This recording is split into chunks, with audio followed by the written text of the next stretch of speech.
Today, I'm going to talk about the crazy price movements that are happening in the market right now and how the new captain's event could affect the market later this week. So the crazy price movements I'm talking about is of course for the UEFA Champions League event. And that is because the third match day of the ones that count towards the live upgrades is happening this week. We had our first batch of games yesterday, and the second batch is going to be today. Now, when it comes to investing in these cards, I've always said to buy them a week before their match days and then sell them right before their game, because people are then going to be investing in it or buying up the cards because they're going to be guaranteed or working towards getting that +1 upgrade.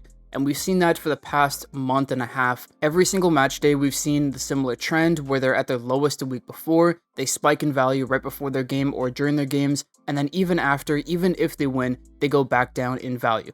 And so yesterday was another great example of that, and the price movements were insane. So one team that I think a lot of people were betting on was Inter Milan to win, because if they won, then the cards would get a +1 upgrade, and specifically, Sanchez was the main one people were betting on. But unfortunately, they drew, so Sanchez was up at about 550,000 coins before the game and during the game, and now he's at 999 plus people trying to sell him at 322. This is why we don't want to hold the cards until after the game, just in case they don't win. Even if they did win, he would have gone down in value from 450, but that is precisely why I went over and sold all 50 copies that I had of him at 526. That's 475 roughly that I made. I did buy these copies 2 weeks ago for 375, held onto them when they went down into the dip, and now I'm up making 100k per card, meaning I made roughly 5 million. The other one you could see there, which is in the exact same boat as Alexis Sanchez, and that is because if they do get a +1 upgrade, they'd become an 84 rated striker. Almost all 84 rated attackers are 8 to 900k, so people have been betting a lot on the fact that they will get that upgrade, trying to buy them at 4, 5, 600k to hopefully make money when they go up to 8 to 900. But as we know, that doesn't always pan out because, for example, with Sanchez, he's not going to get that 84 upgrade, so he's just crashing in price. But today is when Barca are playing, and so because of that, João Felix is up pretty high in price. Now, he got it all the way up to 648,000 coins this morning, and I was selling off almost all my copies. I have roughly 20 copies left that I'm trying to sell. If they don't sell at 647, I'll just sell them around the 600,000 coin mark. I really don't care. I bought all these copies at 365,000. I bought roughly 70, so I'm on my way to making 15 million coins from this one trade alone. Now, the big swing in price is also because he has a chance of getting up to an 84, which would make him 8 to 900k. But like I always said, I don't like betting on the fact that they're going to win. There's 3 outcomes in football: win, loss, draw. That means there's 2 other outcomes out of the 3 that would not guarantee him an 84 rated card. Anyways, just my opinion on it. So I'm selling off at 600, taking my coins, moving on to the next one. But these are just 2 examples. For example, cards that, or teams that won yesterday, like Bayern, have players that saw a bit of a price increase. You can see here, Sane is now up to about the low 800s after being around the 700,000 coin range, 750. So he's going up in price simply because people now know he's going to get a +1 upgrade, most likely this Thursday. The other one that I saw a lot of people going into was Musiala, who's now up to 1.5 million after being about 1.2 yesterday or a couple days ago. So he's seen some great price growth, and when he gets his +1 upgrade up to 89, he may go up to 2 million coins. You never know. It's not something I'm actually going to invest in, but it is something to look at. So a lot of these UCL cards have been moving a lot over the past few days because everybody's expecting they're going to get their +1 upgrade for the group stage matches this Thursday. So with all that being said, there's now one more quick or simple investment opportunity that we could make with these cards before we head into the round of 16, where there will be more opportunities to make coins. And that is if you think any of the players that are now guaranteed to get a +1 upgrade will go up even further in price than where they're at right now, maybe now is a good time to buy them just in case, because there's a decent chance that we get the upgrades on Thursday. It is not guaranteed, but there is a relatively decent chance because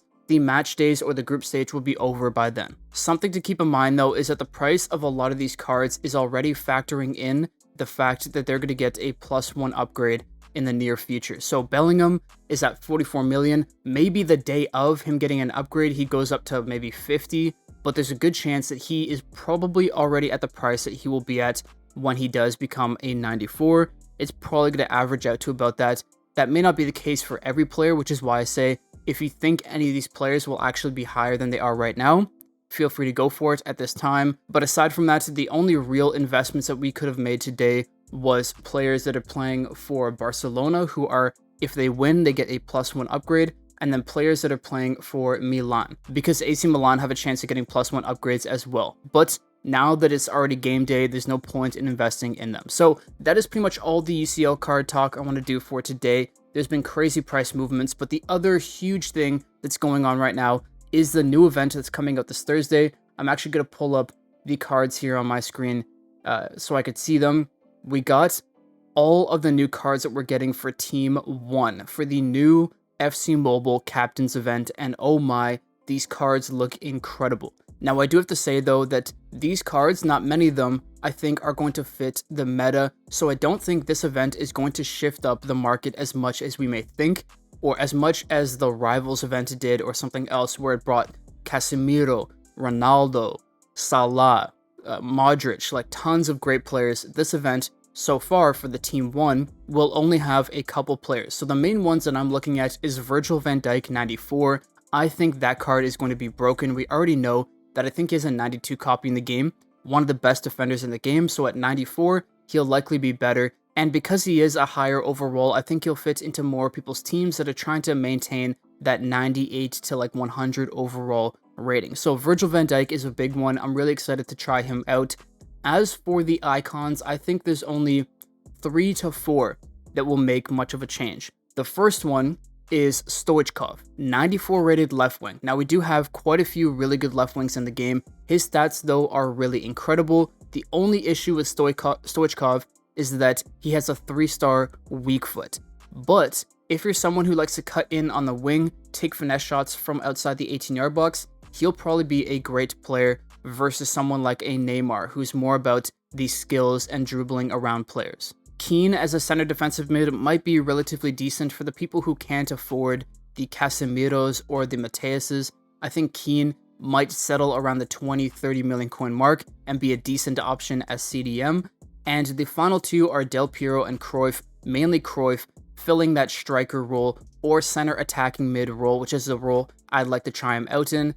And that is because they are going to have incredible dribbling, incredible speed, great shooting and passing. So they're going to fit in perfectly with the current meta, which is the joystick dribbling, moving around the ball, getting into space, finding passes, and then quick finishes outside and inside the 18-yard box. So I think they're going to fit in the meta, especially Cruyff, because of the rating and everything else. So those are cards to watch out for. Now, because of that, of course, because we got teased that yesterday, we were shown all the stats and whatnot, there was a little bit of changes in the market. And the main change, of course, was in the strikers. Now, I don't think Cruyff is going to come in and replace Ronaldo, Mbappe, Haaland, all those guys, but they did see a little bit of a price decrease. So we have Ronaldo here, who was up at around 90, 92, or 93 yesterday or 2 days ago. Now he's down to 85. I think it's not that people are selling off Ronaldo. I just think less people are buying him now and waiting for Cruyff instead. The other one is Mbappe. His rank 2, his rank 1 is busted at 75 or whatever it is, but his rank 2 is up to almost 100 million, and now it's down to about the low 90s. So same thing here. I think people are not selling off their Mbappes. I just think that people are holding off from buying him because they might want to try out Cruyff instead. And the same thing is happening with Araujo here. Great center back in the game. But of course, whenever these new cards come out, people just hold off from buying these current cards to see how the new cards play and if they're better than the cards that we have right now. So it's just a part of the normal cycle of the market. But the other thing we have to keep in mind is that tomorrow when the event comes out, there's going to be new packs most likely. So because of that, we might see some shifts in the market as well, as players are being packed, players are being sold, and people selling off their good players in game to try to get some of these new guys. So the players that we might see get a bit of a hit in price is Puskás, who's up to 31 million now, which is incredible to see. but he might come back down to, let's say, 25 for a short period of time. Hullet is going crazy at 40.4. He might come down to like 35 or maybe a little bit less for a little period of time. We talked about it the other day in one of our other videos, but these cards tend to take a bit of a hit when the new event comes out because, as I just said, there's packs coming out and people are selling off players to try out the new players from the new event. So those are things to watch out for. Those are things to look out for. I'm curious to see how things go today. If Barcelona win their match, I think João Felix goes up to 850, maybe 900k today. I think he's going to go past where he maybe should be. But like I said, with the UCL cards, bet on the fact that people are going to bet on them to win. Don't actually bet on these players and teams to win. That is a way to be risky with your coins. So with all that being said, let me know in the comment section down below how your investments are going. Who are you investing in, or what kind of plays are you thinking of making? I think we're going to see a few interesting things over the next few days with the new event, as we always do. And with that being said, I'll see you in the next one. Peace.